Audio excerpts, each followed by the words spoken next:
For 4 years, I lived in an athletic dormitory in college. And I got to tell you, there's nothing norm about a dorm. Stay with me. This is Senior Moments.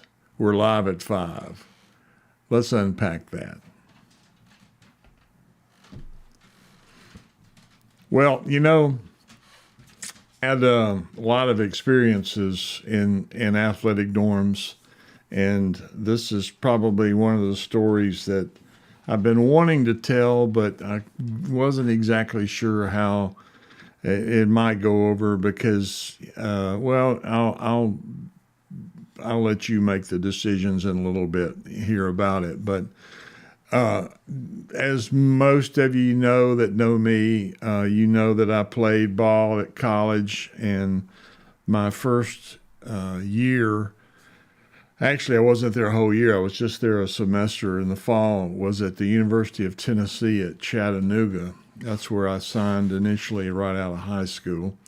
And so I traveled up there to Chattanooga when we reported for fall practice. And if you don't know much about fall practice, it started off with a thing called two-a-days, which essentially was 2 practices in one day.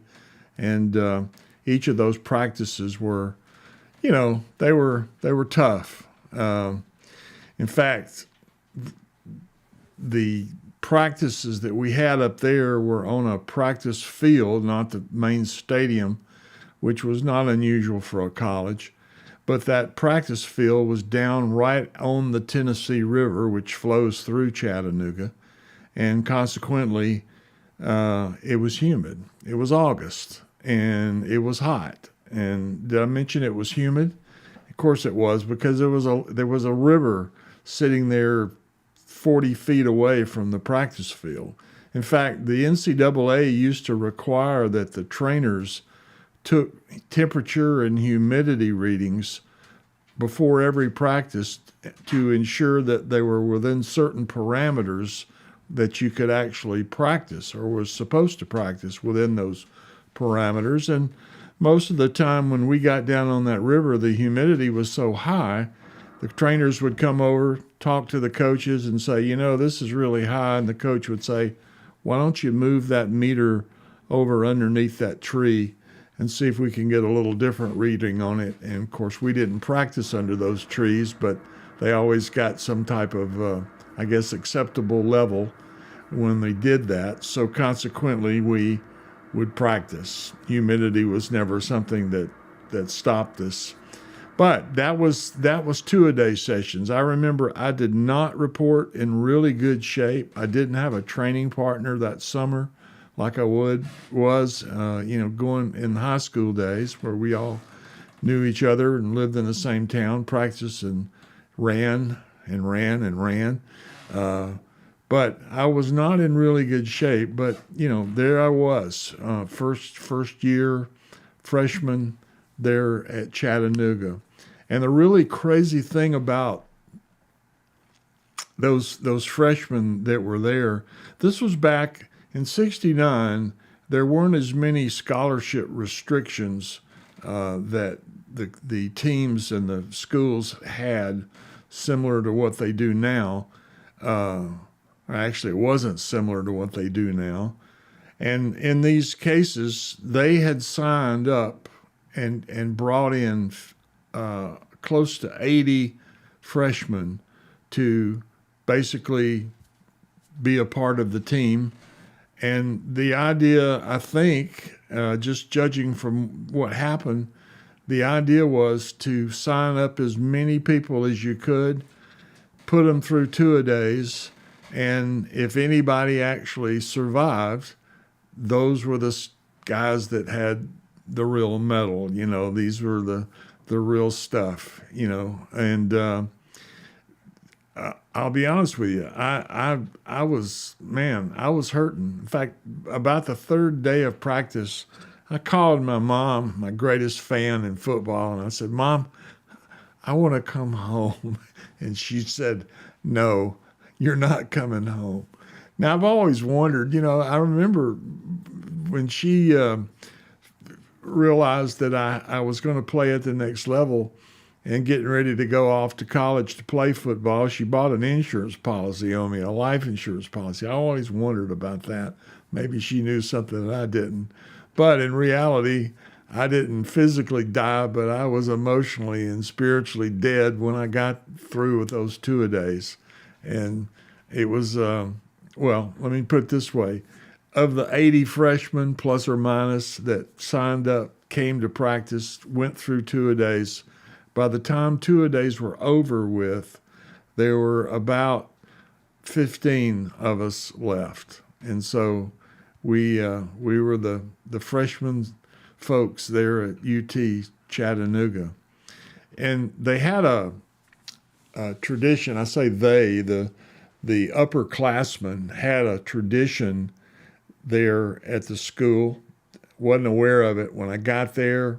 Found out pretty quick that on the last day of two-a-days, before you actually went into single practice days and really real practice and not just conditioning practice, the upperclassmen took all of us up to a room on the fourth floor of this dormitory. We had a dorm that was right there on Vine Street in Chattanooga, and it was actually built into the backside of the bleacher seats, the big giant permanent seating that overlooked the field there, the playing field. And anyway, there were 4 floors, if I recall, but they took us up to this big room on the 4th floor. It looked like it might have been a conference room or something at one time.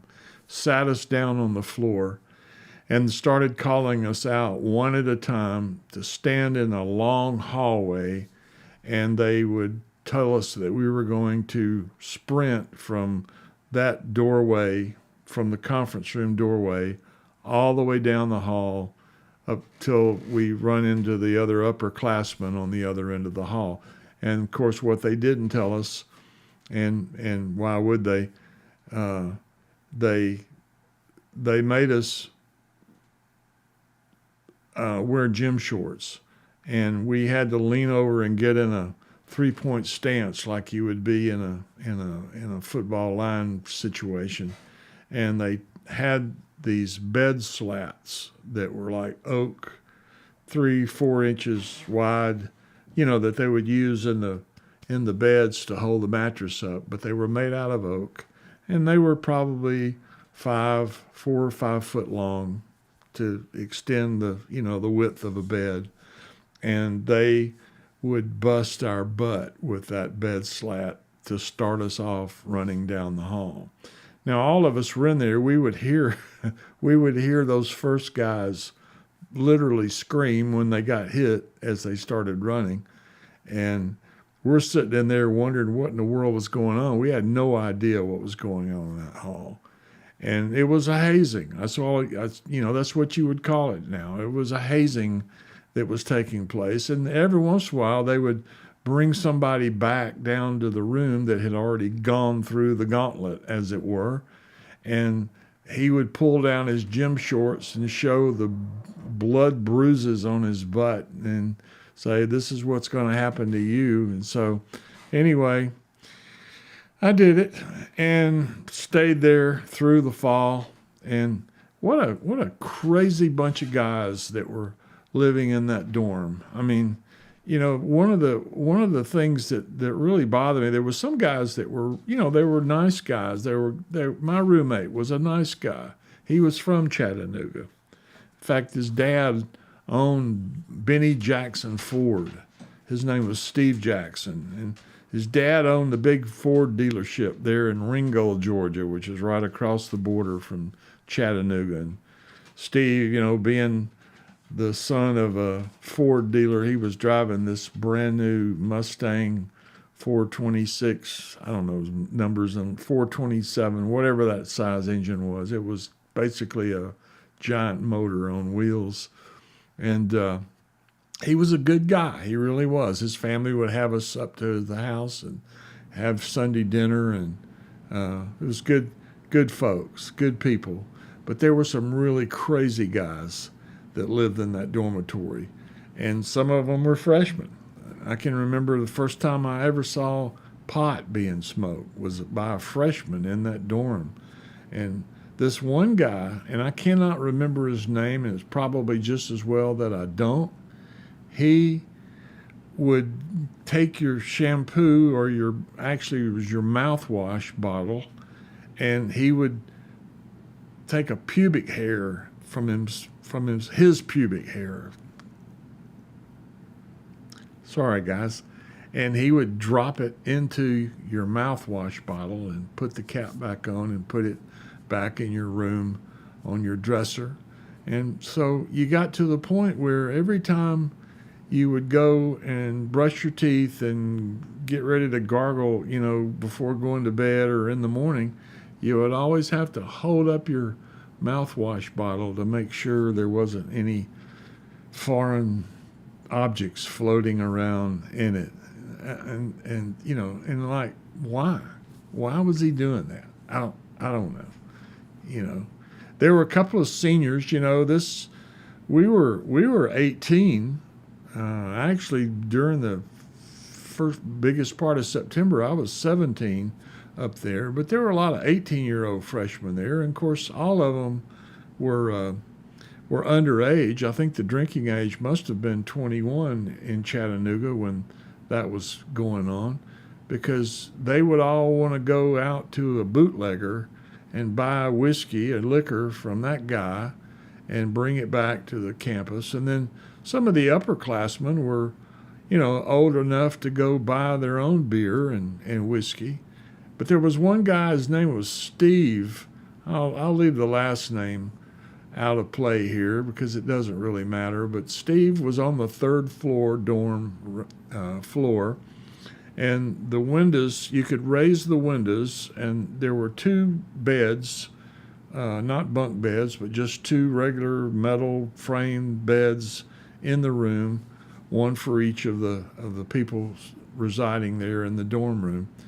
And Steve would on Sunday afternoon, when we weren't practicing, would sit there and get those big, long, tall boys, I think they called them, beer bottles, and drink beer from a case that he had, and then he would throw them out the window and fall 3 floors and just bust on the sidewalk or the street. And you always had to be careful where you parked by that dorm. There was a public street for parking, and if you were lucky enough to get a good spot, you were lucky, but you had to make sure that that spot wasn't underneath Steve's dorm room, because otherwise your car was going to get hammered with a beer bottle.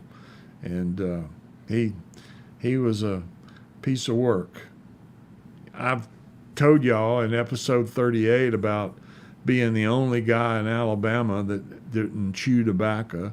And one night they talked me into doing it, and they never told me that you weren't supposed to swallow. And of course, that didn't work out good. And I won't go into those details, but you can find that episode 38 on the YouTube channel. It's called The Night My Lights Went Out in Chattanooga.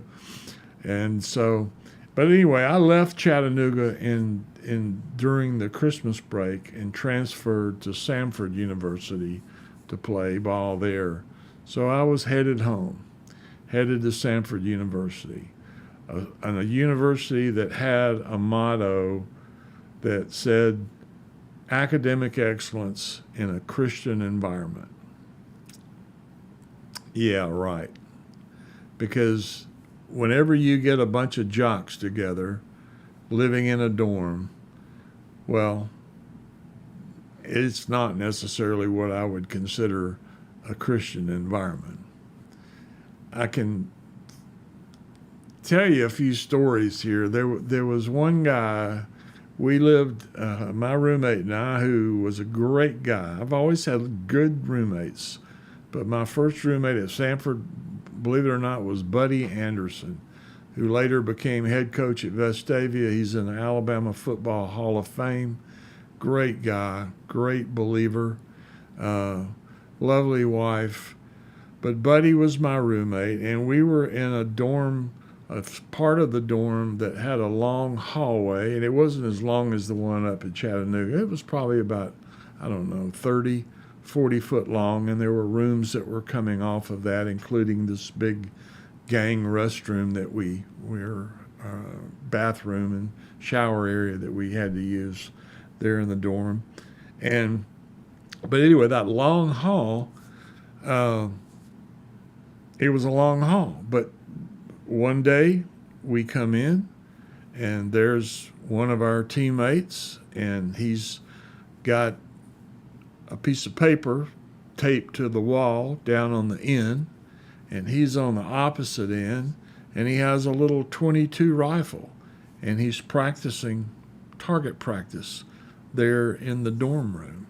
And we, opened the door when the first shot rang out, and we looked, and there's Greg. I'll call him Greg because that was his name. And Greg was basically taking target practice on that target taped to the concrete block wall there in the dormitory. Crazy, crazy stuff. And then here's the weird part about it. There was a dorm counselor who really wasn't too savvy, wasn't even aware of it, but to hide the evidence of the holes in the wall, once the target was taken down, he would get ketchup and pour ketchup on the wall to essentially mask the holes. And of course, after a week or two, the ketchup starts to smell, and it was a big mess. It was a big mess, And one of the pranks that they would play. In fact, I've got my buddy Uncle Chat to make me a picture here if I can find it. A couple of the guys got the bright idea. Okay, where is it?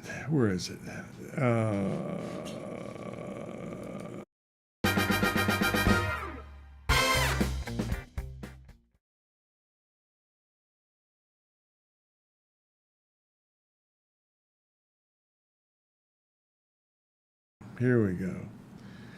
We would be sitting in our room, Buddy and I, studying. Well, okay, Buddy would study, and I was probably trying to sleep. And they would come up to our room with a cup of either shaving cream and stick the edge of the paper cup underneath the door and stomp on it, and the shaving cream would shoot up underneath the door, 4 or 5 feet, and make a big mess that you'd have to clean up. And they're all outside laughing. But this one particular night, they poured lighter fluid underneath our door and lit it. And as you can see from the artist's rendering here, we're sitting in there studying, and all of a sudden we see this, or hear this noise and this laughter outside. And we look down, and there's like this blue flame that's burning underneath the door.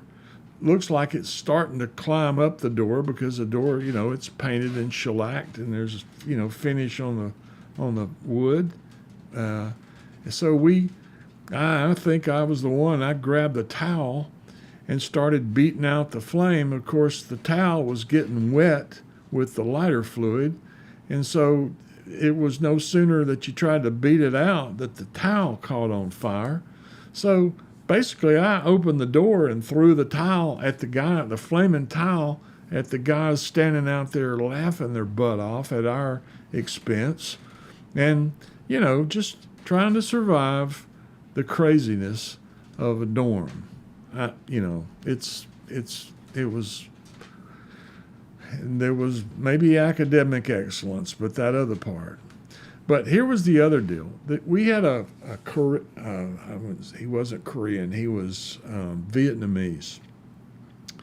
And his name we couldn't pronounce, but it sounded something like Ute. Ute. That was the name that we used for him. And Ute wasn't a football player, but for some reason or another, and I don't know how it happened, he got paired in the dormitory with one of our offensive tackles, big guy named Terry. And Ute, being Vietnamese, was a little bit of what I would call a,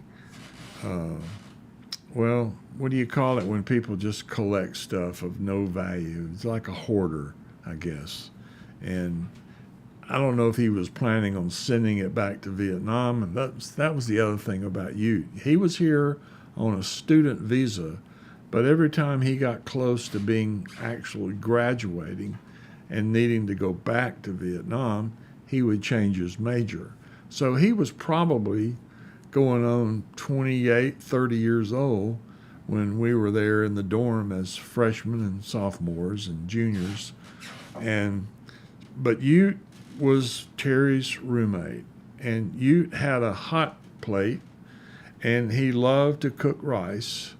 And so Terry started, I was going to say asking Ute, it was more like forcing Ute to cook rice for him when he would come in late at night after being out drinking beer. And this particular night, Ute decided that he was tired of being Terry's houseboy, and he started yelling back in his face. And Terry would say, "Cook me rice, Ute, cook me rice." And Ute had real broken English, and he would say, "I know cook, I know cook." And Terry would say, "You're gonna cook me rice." And I forgot to tell you the story. One of the things that Ute had found on campus somewhere was a car tire, and he had stuck it up on the top of the closet there to get it off the floor and out of the way. So this car tire was up there, and I don't know what he was going to do with it. I mean, it was just one, but that's what he had, and that's where it was. And so Terry is saying, "Cook me rice, Ute. I'm hungry." And Ute would say, "I know cook, I know cook." And so Terry reached up, grabbed this tire, threw it out the window. We were on like third floor. And so now Ute runs over there and looks out the window, trying to see where the tire went, where it might have rolled to. And suddenly Terry grabbed him by the ankles and pushed him out the window, but held on.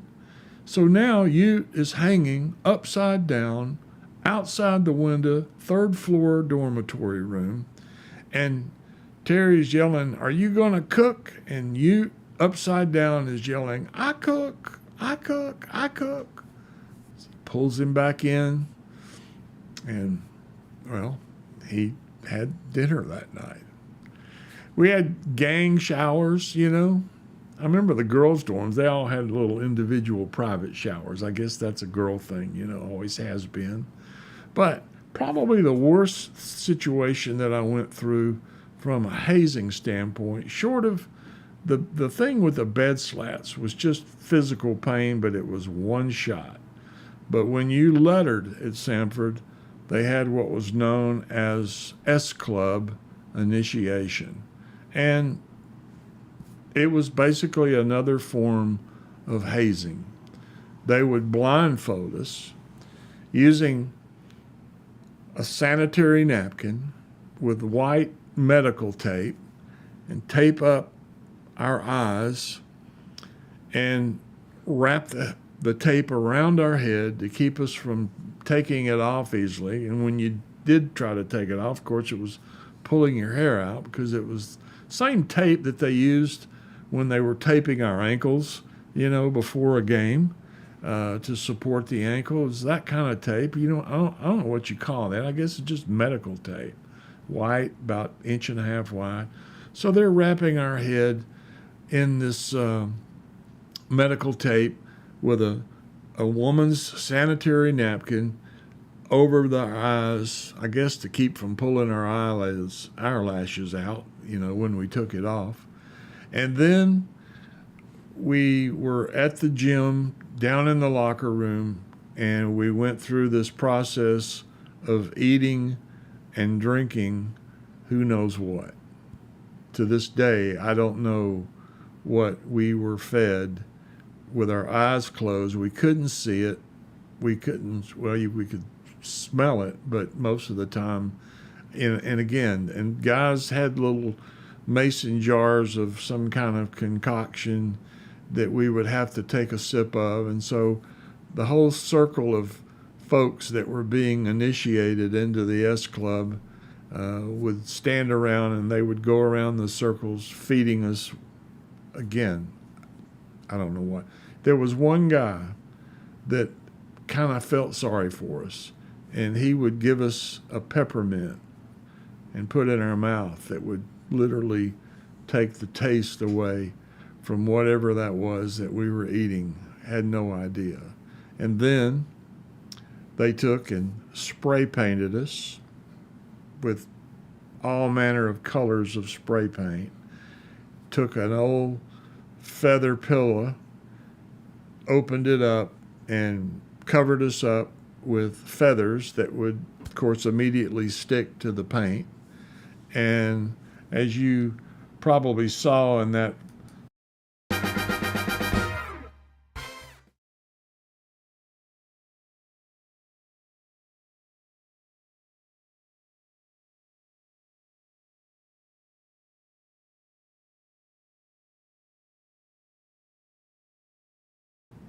feeling sorry for ourselves. And then we were told previous to bring a bed sheet. And we were stripped naked during all this. We had on gym shorts, if I recall, when we were getting painted and covered in feathers. And we had our sheet, and they would take us in the trunk of a car someplace. I'm thinking it was in Shelby County, because all this time we're still blindfolded, and we're riding in the trunk because we're not going to get paint in their cars, right?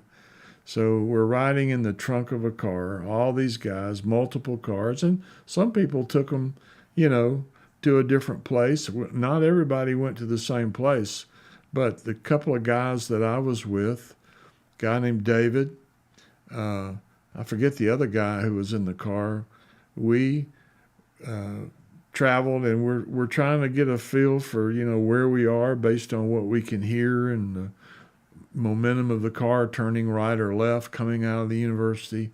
But anyway, we wound up, I think, somewhere down in Shelby County, and this this was before really any of the interstates and stuff. So it was all Highway 31 or 280. I'm not really sure, because to this day I have no idea where they took us, but they put us out on the road and said, get back to school on your own. And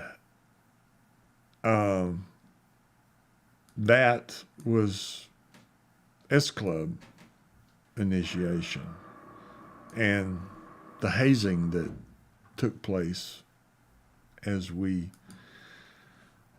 the irony about it was S Club was practically defunct. I mean, there wasn't a whole lot of stuff that went on that would merit you want to be an S Club, but because you lettered, it was considered part of the program, and it was a hazing,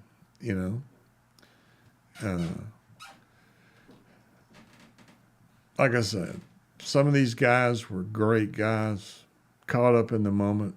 Some of them were just darn mean. And I think most of the time, the mean ones were probably just getting back with us, some form of revenge, I guess, because, well, that's what they had to go through when they were first lettering and becoming part of the S Club. Now, hazing now is banned, and if you think about it, you read about these situations that occur from time to time where school folks, athletes, or even students or hazed, sorority, not sorority, but fraternity. I don't know, do sororities haze their girls? Anyway, guys in fraternities hazing the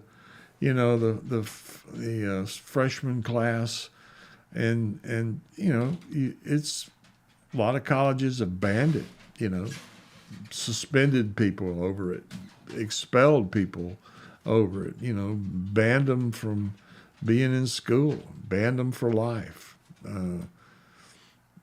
Some of them probably even had criminal charges pressed, and I've often wondered, this is 1970, and all of us are trying to stay out of Vietnam, by being a student deferment. But we would have our friends that weren't so lucky that would come back from Vietnam with what they called PTSD, although they didn't call it that then. They didn't know what to call it, but that was more recent. And not to minimize that, I feel badly for folks that are celebrating that, but I wonder sometimes if, some of our people weren't affected by some, light form of PTSD with all this crap that we had to go through just because we wanted to play football at the college level. There's got to be some kind of post-traumatic stress on some level, that came about because you were a varsity football player living in a dorm. And I would probably think I've never served, and thank you for those of you who are watching that did, but I would like to think that, barracks, military barracks probably had similar situations with these hazings that would take place, and I guess the only real difference was, those guys in the military barracks, they got hazed, but, they got to carry guns. Well, now that I think about it, a couple of the jocks that I knew carried guns as well and did target practice in the hall. Samford, years later, decided to tear down the majority of that dormitory. It was known as Crawford Johnson Hall, for those of you who might have gone to Samford. And they tore down parts of it, and they built back in that footprint, and using some of the beautiful Georgia colonial architecture that was prominent at Samford, they built a divinity school. And I've always said that at some point in time prior to building a divinity school, I would think they would have had to have had some kind of exorcism to drive out the evil spirits that remained in that Crawford Johnson Hall, the other thing about it was that we were lucky. We got to live in a real dormitory. There were some of the guys that actually lived in what they called the bottom of the gym, where they had a bunch of metal bunk beds and some room dividers made out of plywood. And these guys that lived in the nickname of that space on the lower level of Cybert Gym was called the bog, bottom of gym. You see what they did there?